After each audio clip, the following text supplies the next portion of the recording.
अस्सलाम वालेकुम नाज़रीन। प्रोग्राम आपकी आवाज़ सोशल मीडिया से ये प्रोग्राम शामिल किया जा रहा है। मकसद ये है कि पाकिस्तान में इमरान खान के साथ क्या होने वाला है, ऐसे ऐसे मंसूबे बना लिए गए हैं जो 5 जुलाई 1977 में भी ये इसी तरह के हालात थे। तो जनाब ये सुनते हैं, फिर इस पर कुछ बात भी करेंगे, क्योंकि ये बहुत ज़रूरी है कि क्या होने वाला पाकिस्तान में। सुनते हैं जी।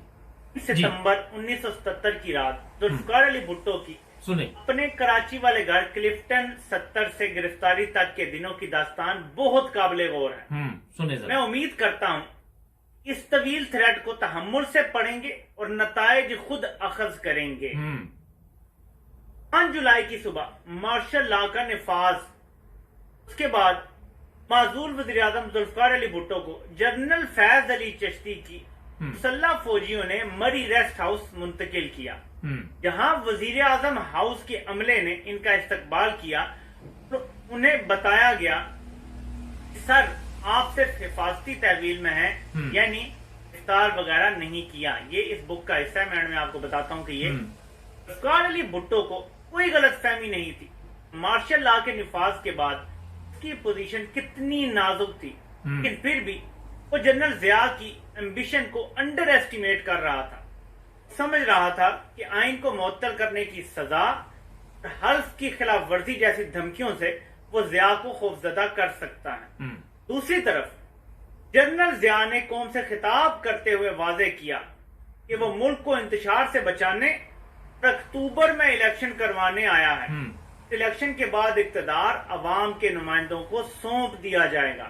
जरा आप देखें, इस साहब ने कितना जरा लिखा है कि सोचें कितने बोले होंगे वो लोग जो इलेक्शन की यकीन दहानी के बाद थोड़े ठंडे हो गए हों। यानी अब जैसे हो रहा है, बार बार चुटकुले छोड़े जाते हैं, जी वो जी इलेक्शन की यकीन दहानी करा दी गई, वो जी डील हो गई है इमरान खान के साथ। गौर कीजिएगा इस सिचुएशन पे, आपको हूबहू वही नजर आएगा। कहता है मैं इलेक्शन करवाने के लिए आया और अक्टूबर में इलेक्शन। अभी भी क्या खबरें छोड़ी जा रही है, अक्टूबर में इलेक्शन। बिल्कुल 100% उसी पे मैं आपको आगे बताता हूँ, आप हैरान रह जाएंगे, आपके कानों से धुएं निकलना शुरू हो जाएंगे ये तफसील पढ़ के। आपने सामने तो नहीं ये बुक पढ़ी होगी, जिन्होंने पढ़ी है उनके लिए तो ये नई बात थी, जिन्होंने नहीं पढ़ी उनके लिए ये बहुत अहम मालूमात है, ताकि आपको पता लगे ग्रेविटी ऑफ द सिचुएशन कितनी ज्यादा है। तो ये जरा आगे बढ़ते हैं। इसके थोड़े दिनों बाद ही न्यूज वीक के नुमाइंदे ने इंटरव्यू में सवाल किया, क्या भुट्टो को अक्टूबर में होने वाले इलेक्शन में हिस्सा लेने दिया जाएगा? जनरल जिया ने कहा, क्यों नहीं, वो जरूर इलेक्शन कैंपेन करेंगे। वो निहायत पुरज़म और बाहिम्मत सियासतदान है, जिनकी तारीख पे गहरी नजर है, गौर करें। आपको पता है कि हल्क ने अपने जब रिटायर्ड लोगों से मीटिंग की ना, तो वहां भी उसने ये कहा कि इसने ये गलत किया, वो गलत किया, ये वो सारा कुछ करके फिर उसने कहा कि अभी जो उसकी पॉपुलैरिटी नजर आ रही है, ऐसा लगता है कि वो दोबारा इक़्तिदार में आ जाएगा, और अगर वो आ जाता है तो हम उसे कबूल कर लेंगे। सिमिलैरिटी चेक करें, यहां भी ये कह रहा है वो पुरज़म सियासतदान है, बाहिम्मत सियासतदान है, पर वो क्यों नहीं पूरी तरह कैंपेन करे सियासत में, क्यों नहीं? ये उस टाइम भी ये धोखे दिए जा रहे थे। आगे चलते हैं। मार्शल लॉ के 7 दिनों के बाद 12 जुलाई को जनरल जिया और जनरल फैज ने मरी रेस्ट हाउस में भुट्टो से मुलाकात की, जिसमें जनरल फैज के बकौल जनरल जिया ने भुट्टो से कहा कि सर ये सिर्फ वक्ती हिरासत है और जल्द ही इक्तदार आपका होगा, आप बस बेफिक्र रहें और आराम करें। सुने तो उस मीटिंग की मशहूर तस्वीर है, ये चेक करें।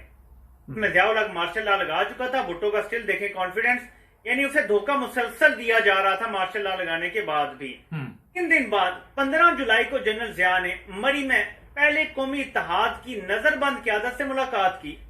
इन्हें बताया कि एजेंसीज के पास रिपोर्ट थी, 5 जुलाई के दिन पीपीपी जो है लाहौर में मुसल्ला मार्च करना चाहती थी, इसलिए फौज को मार्शल लॉ लगाना पड़ा। इसके बाद भुट्टो से दूसरी मुलाकात की।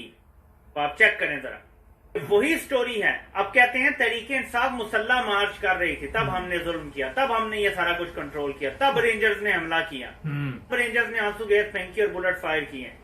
वही स्टोरी, वही कहानी जो 1977 में थी। तब पीपल्स पार्टी पे इल्जाम लगाया कि ये मुसल्ला मार्च करने लगे थे, तब हमने मार्शल लॉ लगाया। तो वो कुछ और बता रहे थे, बैकडोर राब्ते और डायरेक्ट राब्तों से। तब तो डायरेक्ट राब्ते होते थे, बैकडोर कम था। डायरेक्ट राब्तों से भुट्टो को और बता रहे थे, झूठ बोल रहे थे, यहाँ पे दूसरी जमातों को और बता रहे थे। वही बयानिया अभी देखें चलाया जा रहा है। आगे चलते हैं, आपको नजर आएगा कि 100% सेम स्क्रिप्ट है। अगलों ने अपना स्क्रिप्ट राइटर बिल्कुल नहीं बदला, बल्कि उसी को कॉपी करके चला रहे हैं, कॉपी पेस्ट। दूसरी मुलाकात में भुट्टो को मुगालता था कि जनरल जिया को इलेक्शन करवाने पड़ेंगे, इसलिए भुट्टो ने भी सख्त और तुर्श लहजे में जनरल जिया को तंबीह की। आइन को मुअत्तल करने वाले के लिए मौत की सजा लिखी हुई है।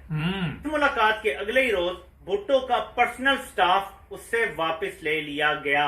इमरान खान की सख्त तकरीर के बाद आपको याद होगा कि अभी तरसों की बात है कि केपी से इस्लामाबाद पुलिस को वापस बुला लिया गया था। हर चीज स्क्रिप्ट के मुताबिक आगे पढ़ते गए जी। 30 दिन बाद 28 जुलाई को भुट्टो को हिफाजती तहवील से रिहा कर दिया गया। उन्हें मुकम्मल प्रोटोकॉल के साथ आर्मी हेलीकॉप्टर के जरिए मरी से पिंडी लाया गया, जहां उन्होंने जनरल फैज के साथ चाय पी। फिर वजीर आजम के त्यारे में बिठाकर इन्हें लाड़काना रुखसत किया गया। असल कहानी यहाँ से शुरू होती है जी। लाड़काना में साबिक वजीर आजम, जो कि एजेंसीज की रिपोर्ट्स अंदाजों के मुताबिक इंतहाई गैर मकबूल हो चुके थे, का फकीदुल मिसाल इस्तकबाल हुआ। वाम एक रात पहले से अपने कायद की एक झलक देखने के लिए जोक दर जोक इकट्ठी हो चुकी थी। मनाजिर जनरल जिया के लिए हैरान कुन भी थे और परेशान कुन भी। मार्शल लॉ के बावजूद अवाम इतनी कसीर तादाद में जुल्फकार अली भुट्टो के लिए बाहर निकल रही थी, बात जनरल जिया के लिए नाकाबिले फहम थी। उसको एजेंसीज की तरफ से दी गई तमाम तर रिपोर्ट्स के बरक्स भुट्टो न सिर्फ अवाम में मकबूल था, बल्कि शायद मार्शल लॉ की वजह से मजीद मकबूल हो चुका था। भुट्टो की अवामी मकबूलियत से सिर्फ जिया ही परेशान न था, बल्कि बहुत से पढ़े लिखे नफीस तारीख का अदराक रखने वाले मॉडर्न अमीर और अंग्रेजी दान साफियों को भी शदीद परेशानी लाग थी। हमारी पेशन गोइयों के बरक्स ये सब क्या हो रहा है? अभी आजकल के दौर में आप देख लें तो नजम सेठी और फाज हुसैन जैसे लोग आपको परेशान नजर आते हैं कि इमरान खान इतना पॉपुलर कैसे हो गया है। मजीद काबिले गौर बात, इन जलसे जुलूसों में बाहर निकलने वाले एक नौजवान ने कहा, मुबैना धांधली के बाद मैं जुल्फकार अली भुट्टो की हुकूमत से मायूस हो चुका था, लेकिन ये हमने भुट्टो साहब से ही सीखा है कि अपने हक के लिए बाहर निकलें और एहतजाज करें। मेरे पाकिस्तानी समझ रहे हो ना आप? इमरान खान के बारे में भी अब लोग यही कह रहे हैं।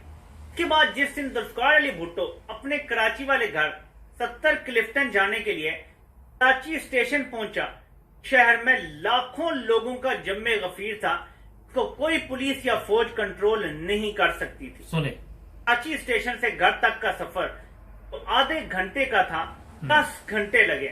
सादा दिल लोग समझने लगे कि मार्शल लॉ के बावजूद मुल्क भर में लाखों की तादाद में बाहर निकलते लोग अच्छे मुस्तकबिल का वाज़े इशारा है। इलेक्शन होंगे और भुट्टो वापस आएगा। और कीजिएगा इस सिचुएशन पे जी। हम जैसे सादा दिल लोग तब भी मौजूद थे जो ये सोच रहे थे इतना कुछ करने के बाद, मार्शल लॉ लगाने के बाद, लाखों लोगों के बाहर निकलने के बाद इन्हें शर्म और गैरत आ जाएगी, इलेक्शन होंगे और भुट्टो वापस आ जाएगा। लेकिन भुट्टो की एक झलक देखने के लिए लाखों की तादाद में दीवाना वार निकलती खलकत को देख देख कर एक खौफजदा जनरल जिया मजीद खौफजदा होता जा रहा था। आज भी वही इतना सादा भी नहीं था कि बात ना समझ सकता कि अगर साफ शफाफ इलेक्शन हो गए भुट्टो अक्सरियत लेकर वापस आ जाएगा। लिहाजा उसने पीपल्स पार्टी को हर सूरत इलेक्शन से बाहर रखने का तहैया कर लिया और इस मकसद के लिए भुट्टो के खिलाफ एक बुगत से भरे लाहौर हाई कोर्ट के जज मौलवी मुश्ताक को इलेक्शन कमीशन का चेयरमैन नामजद कर दिया। कुछ मेरे पाकिस्तानियों समझ आ रही है?